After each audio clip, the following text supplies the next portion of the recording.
Hello, everybody. Welcome to our webinar today, Mastering Account-Based Marketing and Revenue Operations with SmartBug and Rollworks.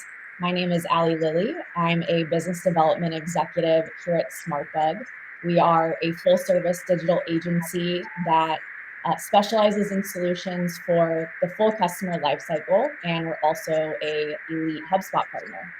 I'm joined by Julia Bai and Jody Saratani today. And so I will turn it over to you, Julia, to give an introduction of yourself. Hi, everyone. Excited to be here today. As Ali said, I'm Julia Bai. I am a director of client strategy here at SmartBug, which essentially means that I work with a variety of clients and teams to ensure that we are executing strategies and reaching client goals, many of which include ABM. Excited to be talking about it. And I can introduce myself if you want, Ali. Yes, go ahead, Jody. Yeah, no worries. I'm Jody. I'm lucky enough to run the marketing department here at Rollworks, and Rollworks is an account-based platform, and we make account-based execution easy. And if you can see my little guy behind me, this is Gus, and he'll probably be hanging with us throughout the conversation, but I'm excited to be here. Thank you for having me. Awesome. Thank you both so much for being here. Today, what our audience will really get out of this webinar is an understanding of how to approach targeted marketing campaigns with ABM and streamline their overall revenue operations to ensure alignment across sales and marketing. So with that, we can go ahead and dive into our first slide. And I think to start, we really just want to discuss the fundamentals of ABM and set the groundwork for what ABM actually is, because there's many definitions out there and people define it differently. So the first question I'll turn over to you, Julia, is what is ABM, and what is ABM versus ABA, or account-based market or account-based advertising? Absolutely. Thank you, Ali. So account-based marketing is really a strategic approach that aligns sales and marketing to go after your target accounts with the goal of reaching those accounts. In some cases, you could be going after really large enterprise accounts, but increasing the velocity and the rate to close. But when I talk about ABM, because there are so many misconceptions about what ABM actually is, I actually like talking about what it isn't. And ABM isn't a siloed effort. Oftentimes I see clients want to execute an ABM strategy, but only their marketing team is doing it. And that is really not going to prove successful. So ABM is alignment across departments in order to all collaborate on an end goal and all work towards that goal with a specific campaign. It's not just using email to target specific addresses. It's really an omni-channel approach, which I'm sure Jody will get into the capabilities of Rollworks, but having other platforms outside of just your email or just sales outreach is really important to have your messaging and your marketing coming from all angles and sales. And then finally, it's not going to work on a shoestring budget. I describe to clients that are interested in ABM as the wining and dining in the digital space. You hear about salespeople who take their top prospects out to like steak dinners and the premier golf courses in the country, and that's essentially what you want to do in your digital space. You want to have really personalized efforts to them that feel like they're the only person in your world that matters. And so that's really what ABM is. It can look a lot of different ways for a lot of different clients. But that was not a short answer to that, but I think it's important. Thank you. No, that's a great answer. It really is the orchestration of campaigns with marketing and sales going after target accounts, like you said, and both teams really are important to involve. So I'll turn this next question over to Jody. Jody, why is ABM more important now than ever? Yeah, a couple of reasons. I think when I think about ABM, I love that you said what it isn't. I often start with it's not a channel because people just think of it that way, right? A lot of times, even in boardrooms, they'll ask about like, well, what are you doing about ABM, or what are you getting from ABM? And it's an interesting question, but I think it's a little bit too basic. It's not a channel. It's not a new channel, right? It's an approach. But there are some fundamentals of ABM, which really, regardless of your organization, your industry, the size of your company, any of those kind of details are true in any ABM type initiative. And one is that it is data driven, right? It is also aligned, as you said, Julia, between the go-to-market functions, so sales and marketing, and in a lot of cases, and increasingly post-sales, RevOps, even product can get involved in account-based sort of motions. And it is really, really focused on efficiency. So it's not a volume play typically, but more about really focusing your efforts around the accounts that you believe are going to ultimately be the best accounts long-term for your business. So all that is to say, and to answer the question, Ali, is these fundamentals are even more appropriate today because one, most of us are being asked to, like the dreaded phrase, do more with less, right? Efficiency is really key for many organizations. They're looking to kind of have fewer dollars invested on human resources, software programs, but are expecting at least the same, if not a growth in revenue. So that's really underscores the need for efficiency. So account-based marketing with its fit focused, its data-driven approach, its alignment, and its commitment to driving revenue outcomes is very appropriate in this environment, almost essential. I would say, not even like a nice to have, but really a have to have. And the second reason is there's really been an explosion in technology, in terms of what buyer data we have access to, and so how rich that starting point of a data-backed approach can be. And also the explosion of AI and automation capabilities has made ABM really accessible to a lot of organizations that without which they just simply would not have been able to execute. They would have potentially needed to have a very large team to support or very large investments. And now AI and technology has allowed a lot of folks to get to use ABM, and they can set and forget a lot of their programming. They can let machine learning optimize their programs, or suggest kind of focus areas or different sort of audiences to go after. So I think those two things combined make now a really great time to adopt account-based marketing, dare I say, holistically into your go-to-market motion. Yeah, to add to that, I saw a stat the other day, and I can't remember where, that basically said that 2/3 of buyers don't interact with sales until they're 2/3 through their journey. And thinking about Rollworks and intent data and having the ability to know the intent of people and really get a full picture of the life cycle stage is so important when you have a stat like that says people aren't talking to you, but they're researching your solution. And to have the ability to be a part of that research earlier on is so critical to stay ahead of the competition, really. That's so true. And intent data, sometimes people talk about it just third-party data, or they talk about it first-party data. But either way, just seeing sort of the behaviors of your target audience really, really early. I agree. Once they start that process, either they're going to choose you or they're going to choose your competitor, one way or the other. So it's really great to stay ahead of it. I was actually just watching last night Star Wars, so I'm going to use a little analogy. It's like detecting a tremor in the force, right? So before it's obvious and in your face, right? You can know what's happening with your target buyers and act accordingly. Mm-hmm. Absolutely. I love how you both talk about how it's getting more proactive in your approach to going after accounts versus just traditional inbound alone, where you're waiting for them to come to you as a marketer. So with that, kind of there are different marketing methodologies that we all use, inbound, ABM. How can you align ABM with your overall marketing strategies? And I'll open that up to either of you, whoever wants to take that one. I can start. I think it fits really nicely with existing inbound efforts.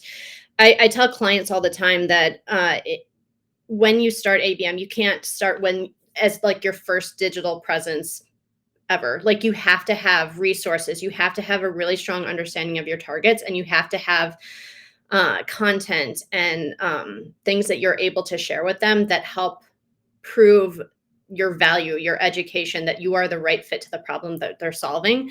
So it is really additive to someone who's already doing inbound marketing.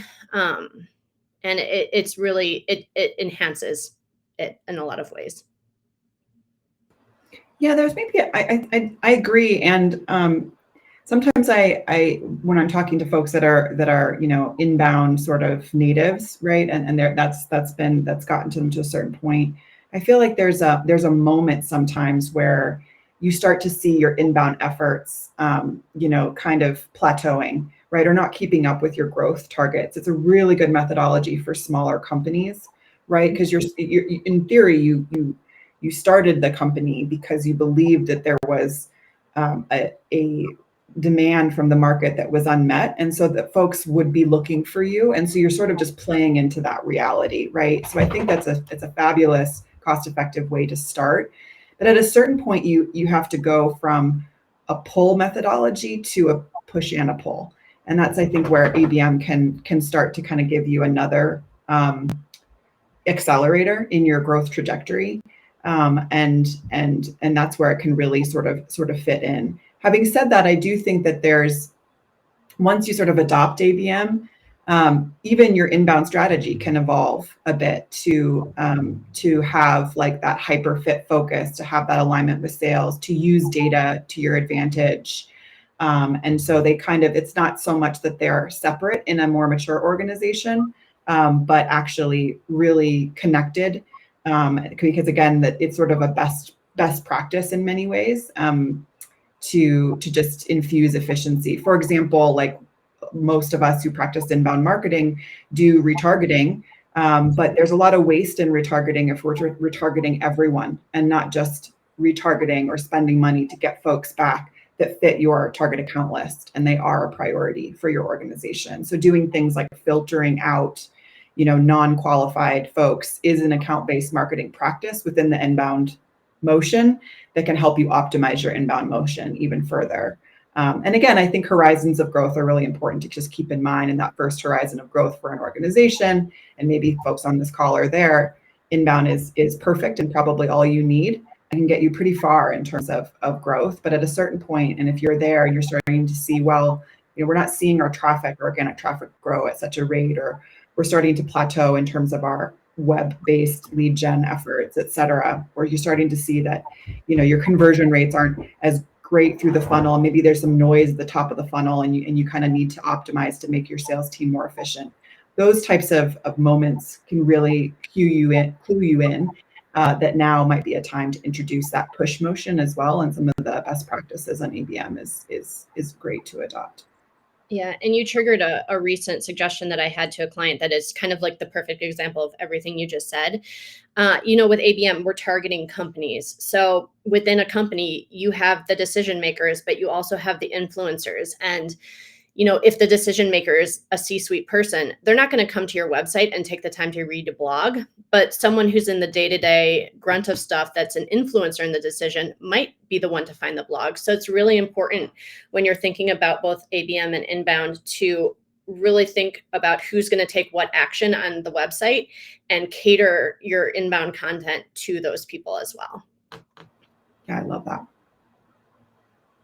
Yes, love that. Transitioning now into our next section, it is integrating ABM with revenue operations. And we've talked a lot about alignment and how to make sure that your marketing and sales team are working together toward a common goal. And revenue operations is really that end-to-end business process of driving revenue across marketing, sales, and customer service. So what role does ABM play in that revenue operations process? I'll open that up to you, Jody. I might reframe the question and say, what role does RevOps play in ABM, right? Because I feel like, again, ABM is sort of the strategic approach, and so and different parts of the organization can support its manifestation. But I think there's certainly, it's possible to do, baby ABM just with working between sales and marketing. But really, if you're going to scale your go-to-market in general, RevOps, I think, is an essential function. And there's kind of three areas that RevOps can really help. One is helping you identify the targets to go after by combining, fit data with that intent data that Julia talked about and engagement data. So a lot of times folks will just start with a target account list that their sales team put together. And that's an okay place to start. But there is a lot of data around how, if you score that target account list, which RevOps can really help with, so that those target accounts aren't just the accounts that maybe look sexy, right? But they're really are, they really match your best fit customers from an LTV perspective. And layering on intent and engagement data to further refine that list or tier it out, to be able to suggest what types of investments and programs you deploy against each of those tiers. That's a really helpful function that RevOps can play in the early days of your ABM program, and then ongoingly as you refresh your target account list, right? And new data signals come in. So that's one that's on the identify piece. The second is obviously deploying engagement campaigns, right? Activating the full buying group within your target account list across different channels in either one-time or automated ways. Sometimes marketing teams do that by themselves. And Rollworks as organizations and many of our customers, it's actually the RevOps team that is sort of behind the scenes, technically putting those programs in place.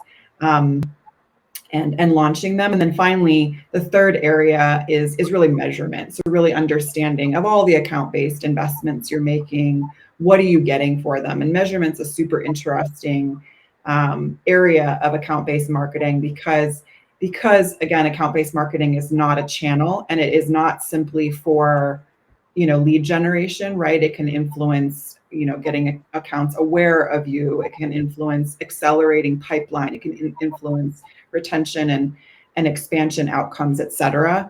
That I think measurement is really key, and it's helpful to have a partner in RevOps that can really help you understand a little bit more of a sophisticated way of thinking about measurement, which is, what was the purpose of this investment and what did I get for it, right? So if it's an awareness campaign, you won't be measuring it by lead gen, right? But you will be measuring it by account progression from unaware to aware, or maybe, qualified site traffic or something like that really matches the purpose. So to recap, I think identify, engage, and measure are sort of the three core areas that we see customers cooperating with their revenue operations team. And for scale, I think it's an essential function of any ABM program.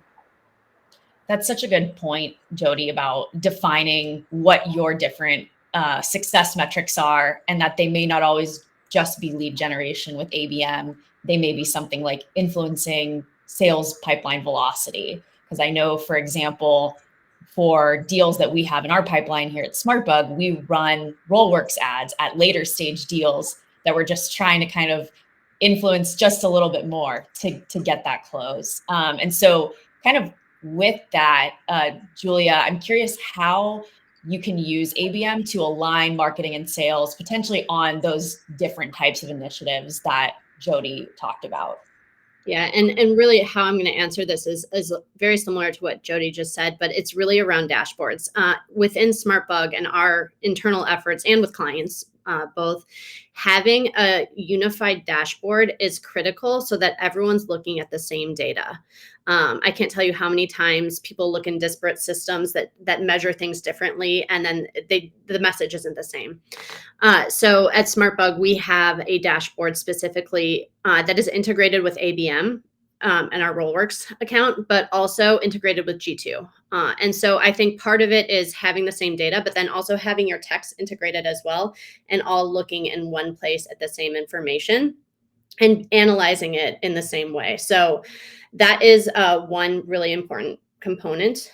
And then the second part, I think, is automations. So this is me more thinking from my HubSpot brain, but like it's improving efficiencies so that a hot contact doesn't get lost in the mix. So with the information that we have from Rollworks coming into our HubSpot account, how can we ensure that sales looks at this dashboard and knows I need to reach out to them? Or if a contact comes in from Rollworks that it just has company information, how can the marketing team add to that data so that then it does become viable for sales to reach out to? And we do that all through the automations that we set up in HubSpot so that it's a no-brainer with how leads come in and how they're routed so that no one gets lost in the way. Absolutely. And speaking from experience, I know that my dashboard that I look at every day has the Rollworks score on all my hottest leads. And I really, that's really what I look at first every day when I'm prospecting. So it's a super valuable piece for marketing teams to create that for their sales team so that we can go in and go after the hottest people at that moment. Mm-hmm. I want to transition now into diving into Rollworks' role in ABM strategy. So Jody, I will target these questions at you. First, how does Rollworks aid ABM motions? Yeah, so I mean, I think that ABM is possible with and without a platform, right? That's just the reality. If we go back to basics, it's definitely possible. But at a certain point, having your account-based investments be skilled and predictable, and really being super clear about impact, it's difficult to do without a partner like a Rollworks, right? So I think, I often get asked, like, how do we know if we're ready for an account-based marketing platform? And, I mean, obviously that'll be different for different organizations, but I will say that, when you're looking to scale, or if there is, significant investment in account-based marketing and you really need to understand effort versus impact and ROI, those are two kind of clues that now is the time to think about a partner. And I think the third kind of clue is, do you believe you have enough buyer data to really be able to personalize, to identify the right accounts, act upon them, personalize your outreach, et cetera. So we believe that account-based marketing, it has a bad rap, honestly. It has a bad rap for being super complicated, super expensive, very long time to implement, even longer to prove value, and sometimes nebulous in terms of what value you get. And, I have to say that I've been now in this space for a long time, and honestly, it's just not true anymore. Maybe there was an old school way of doing ABM that was really complicated, where you would do a single account only, and you were spending tons of money and it was taking a long time, that kind of thing. But it doesn't have to be anymore, because technology has really caught up and AI is really and now an advantage. So I think Rollworks is our mission is really to make account-based practices, account-based execution easy for marketers and for go-to-market teams. And in some ways, that's a little like shock to the system, because I think that there's so much like hype around like this, this unicorn called ABM. It's still going on, honestly, even though ABM's been around for some time. So that's like, I guess, fundamentally what we're all about. But we have a couple of different pieces of the tool. One is we help folks uncover and identify their target accounts. And that's both that formal target account list, and then within that, what are pockets of sort of subsegments of the target account list that they may want to go after, right? So we help folks, pick the right accounts that based off of a scoring module, and trying to figure out, who is kind of looking most like their best fit customers. And we have 3 different types of intent data, 2 with partnerships from Bombora and G2, and 1 our own native keyword intent. So we can, like Julia said, make sure that we're giving customers access to all the important signals that are happening in the market that may not be happening with your own, website or first party properties. And then we also can tie together like disconnected engagement data, like things that are, seem like they live in separate tools. Like maybe you use Outreach or a Sales Loft and folks are opening your emails from your target accounts, but someone else is visiting your website and that's typically an anonymous contact. We can tie those things together, de-anonymize that contact and make something, for our customers, it's an aha moment of like, oh, now that I tied these different pieces together, this account actually looks like they're ready. So, identification and uncovering of signals is one piece. Then helping, marketing sales sort of align behind different motions and activate those target buyers through a number of different channels. We have our own native DSP, and display advertising is one of our core offerings, but we also connect into 23 leading sales and marketing tools and channels so that you can deploy those incredible signals across those different channels for multi-channel or omni-channel activations. And then finally, that measurement component, right, where we're helping folks really break down, what they invested in human resources and in financial resources, and what impact did they make. So that's kind of, I guess, my informal way of describing it. We threw some screenshots here of just, some of the ways that we help our customers see those signals within their system of record or within their CRM. This happens to be from Salesforce, but we also, are the leading ABM vendor for HubSpot as well. So it's same, right, in terms of the integration. But what sales teams really love is that the marketing organization can unlock multiple signal types for them. Leads are great, and we love leads. We're one of the few ABM vendors who would disagree with the notion that the lead is dead. We don't believe that the lead is dead, but we also believe the lead is not enough. There's actually quite a few more signals out there on the account and person level that marketers can take advantage of to maximize the at-bats that they can deliver to their sales organization. So, Julie, I don't know if it was intentional to say hot contacts, but that's actually one of our features, a de-anonymize contacts and send those over to sales, because as you said, a lot of decision makers do not fill out forms, but we still want to know when they're engaged, right? So Rollworks can de-anonymize site traffic, match it to your target account list, and send those individuals over to sales, which is awesome. We obviously drive some conversions as well, so the traditional leads.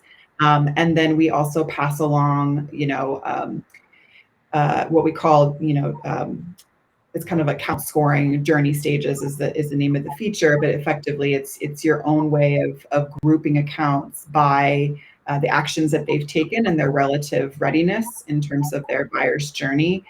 So marketing qualified accounts or can be passed along to sales to action, and then those three different types of intent signals as well. So you really get a full understanding of what the accounts are doing, and it answers in many different ways the why you now, which sales needs in order to have effective outreach. So here's the right account, here's the right person, and here's what they did, so that you can take action in a super relevant way. Absolutely. There's so much power in that data to help us as salespeople personalize our outreach when we can see beyond just the form fill, which Rollworks helps provide. And so I think that is such a key element of ABM, is really allowing your sales team to personalize the sales experience according to some of that intent data that you've captured. So thank you so much, Jody. That was really helpful. I want to turn it over now to Julia to talk more about SmartBug's approach to ABM and reporting, because like Jody said, there's a lot of misconceptions out there that you need to have a super complicated ABM strategy and it costs a ton of money. And I know, Julia, you and I both led ABM accounts here at SmartBug, and we've found that that's really just not the case. And so would love to have you give us some insight into SmartBug's methodology for implementing ABM and revenue operations on both the client side, but also our internal team, because we use ABM ourselves as well. Yeah. And I love this question, because one of the things that makes my job really that much more exciting is that it's not a one size fits all approach. It's really customized to our clients and what data, what industry, our expertise, and their client stacks and budgets, frankly. In a perfect world, a client wanting to do ABM, we have, just as Jody said, a platform like Rollworks. We have HubSpot. We have, a gift card platform. We have like all of these wonderful things. In reality, that's obviously very, very different. So we take that into account when we set out doing our ABM campaigns. What information do we have? How can we add to the information that we have to make it effective? I personally, when I run ABM campaigns with clients that are new to the technique, I like doing what I call sprints. I don't want to, plan out this long, extravagant 6-month campaign with all these different touch points. And then at the end of those 6 months, be like, well, that didn't work. I like taking it in shorter little bits so I can kind of test out, is this audience willing to engage with me in this way? If we tweak this for this audience, does that improve it? So really being agile in how we execute. Are two of the big things that really make it effective. But there is one thing that I do want to bring up that I should have brought up earlier too. When I think about RevOps too, and our clients in general, I think about customer success. And oftentimes in inbound campaigns, I feel like that's the most like overlooked area. But really ABM and RevOps can both help support customer retention too. So one of the things that we do at SmartBug is we have a intent data that lets us know if one of our existing clients is looking for marketing agencies. And then we get a notification saying, hey, check in with this client, see how you're doing. And it's capabilities like that, like this out of the box thinking that really helps everyone be that more effective. Allie, I don't know if you have any other strategy ideas that you would add to that with your experience too. Yeah, I think that one of the things that we've found really helpful is, and kind of going off of what Jody's mentioned several times, is using AI to personalize some of our sales outreach. So it's helpful to kind of be able to group our target accounts into different segments based on some of the Rollworks intent data that we're able to gather, and industry data as well, and then use AI to kind of write a personalized sales sequence that we can send out to those different audiences. And it just really helps you do it at scale versus if I was to sit here and write my own sales sequences for hours and hours. And so I think that's one thing that we've found really powerful. A couple of my sequences that have been, for example, follow-ups to webinars, those have gotten me, about a 2% meeting rate, which is great. So it's getting meetings on my calendar for sales opportunities, which is really, really all I can ask for. And then, I take it from there. But yeah, I would say using AI for a lot of that personalization is something that I've found to be really helpful on the sales side. So Julia, how does our ABM methodology at SmartBug affect revenue operations? What are some of the considerations that a RevOps director manager has to make when they're setting up various automations and reporting in their CRM? I think that really comes down to the integration piece of all of it. One of the things that I loved was when Jody was showing examples, she used a Salesforce example. And as much as I hate to say it, salespeople are very comfortable in the CRM that they're used to and comfortable with. And I think it is critical to the success of an ABM campaign to not try to get them to do something else or introduce a new way, but actually get the right data in front of them within the system they're already comfortable with. At SmartBug, we use HubSpot. So getting Rollworks integrated, getting G2 integrated, and making sure that all of the important properties from each show up in a really easy way, whether that's on the company level, a dashboard level, and just making all of the automations are triggered properly to the right team based on how you operate, really. Absolutely. And what are the most important metrics that you've used to track success of different ABM initiatives? It'll be no surprise that my favorite metrics are the ones we get from Rollworks, again, because we have a lot of that intent data that tells us that much more. So we've mentioned hot leads a few times. Hot lead will probably differ from company to company based on what you would consider a hot lead. For us, it's an ad click or 3 visits to a website that tells us they're engaged. For someone else, it could be something entirely different. Then we have, we look at the total accounts of who in our target list are aware, unaware, or engaged. And what's the breakdown of those? And one of the data points that I love seeing in that is the spike date, which tells us they engaged in this date. So we're able to see like who's engaged recently that makes more sense to reach out to. And then high intent keywords are kind of, I love intent data. I think it is one of the best things to happen to marketing maybe ever, but so having the high intent keywords who are searching those critical terms that are showing that they're buyer ready, because that is going to be the best use of our time to reach out to those people as well. I had a client one time, and this is, I think, before intent data was really big in the scene, and they wanted to target Amazon and Disney. And I was like, okay, we have a few Disney emails, but like both of those are extremely hard to get into, and it might be worth our time going after someone who's already shopping around for this rather than throwing spaghetti at a wall and seeing what sticks, which is a term I love to use. But at the end of the day, the biggest metric that we look at is really revenue, and are our efforts driving revenue? And that kind of is the end all be all for knowing if our campaigns are working too. Absolutely. Very good points. Thanks so much, Julia and Jody. I want to now move into the last portion of our webinar today.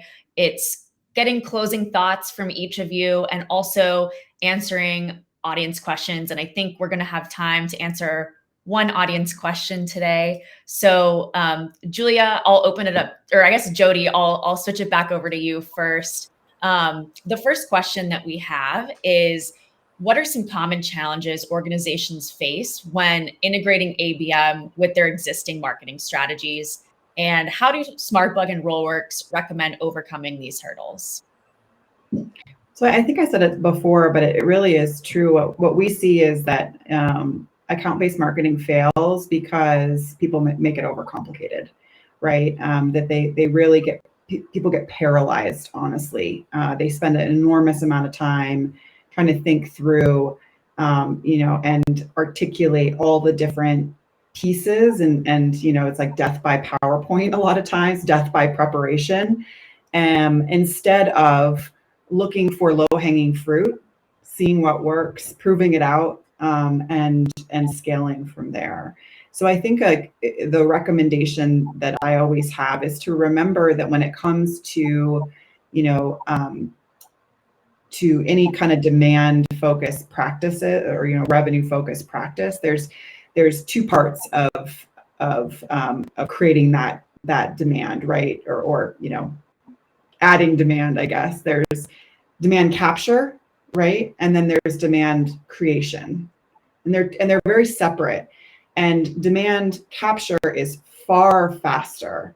So what I mean by that is looking at existing signals, because today there are accounts and people that you want to be in touch with that are looking for someone like you, whether that's because they're consuming, something on a third-party site that's related to your brand or your competitor's brand or something like that.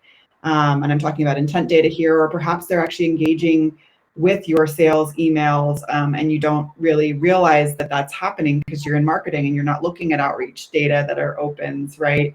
Or they're clicking on your ads and you don't even know that that's happening because they're not converting, or they're visiting your website and they're an anonymous visitor. So all of these signals can be combined to really illuminate the high fit accounts and people that are already looking for you. And that is definitely where I have folks start, because it allows you to get a shot in the arm. Salespeople, I think Julia said it, they're not PowerPoint people. They do not care about your plans. They only care about impact. And so if you're wanting to get them on board, which you need to in an account-based program, prove it, put your money where your mouth is, right? And so I think starting with demand capture is definitely fastest. And then from there, you can create, a more long-term okay, what do I know about these accounts and how am I going to create demand by going after them? It might be the Disneys of the world, but if Disney isn't showing, any interest in you right now, it's going to take a long time before you get that first meeting and even longer before you close it. So just think about that, starting with the low-hanging fruit, proving it out, and then scaling from there. Yeah, and to add to that, one of the biggest things I see is sales and marketing alignment, really. Jody touched on that a little bit. One of my recommendations whenever I have clients where that's a struggle is pick a really hungry salesperson. Maybe it's new, maybe it's just someone who's fully embracing technology and wants to use it to make their job more efficient, and have them be the tester. And when they're closing deals right and left, that's going to spur the rest of the sales team to want to be part of it too. Yeah, I agree with that as well. Great advice. Thank you so much, Jody and Julia. I want to open it up to any closing thoughts on ABM and revenue operations and how our audience can use both to drive revenue. I think the only thing I would say is I don't know why ABM is intimidating to people. For me, it's a no-brainer. And just like with running a marathon, the hardest step is the first one out the door. So just take one step to trying it out and you'll be pleasantly surprised. Yeah, I would add that, I think if you think about ABM not as something new, but an optimization and just a move towards, the best type of marketing that you can do that is data-driven, inherently aligned with sales and other revenue-driving parts of the organization, and, focused on revenue impact in the most efficient way possible. That's just a move we all should be making, whether you call it ABM or something else. It's really just good marketing. And so, the squeeze is, the juice is worth the squeeze or whatever. But I think starting small and starting with kind of low hanging fruit, and then growing from there is a really great way to ensure some success. Absolutely. Well, thank you both so much for being here today and giving your great insights. And thank you to our audience for listening and watching. I want to just kind of call out that we here at SmartBug have we'll be sending to everyone our CMO marketing dashboard after this, that if you've signed up for this webinar, that contains some of the ABM funnel metrics that we use here at SmartBug Media to measure success for ourselves and our clients in ABM programs. So look out for that, as well as the recording of this session in your inbox. And thank you everybody for coming. And I hope you all have a great rest of your day. Thanks, everyone. Bye.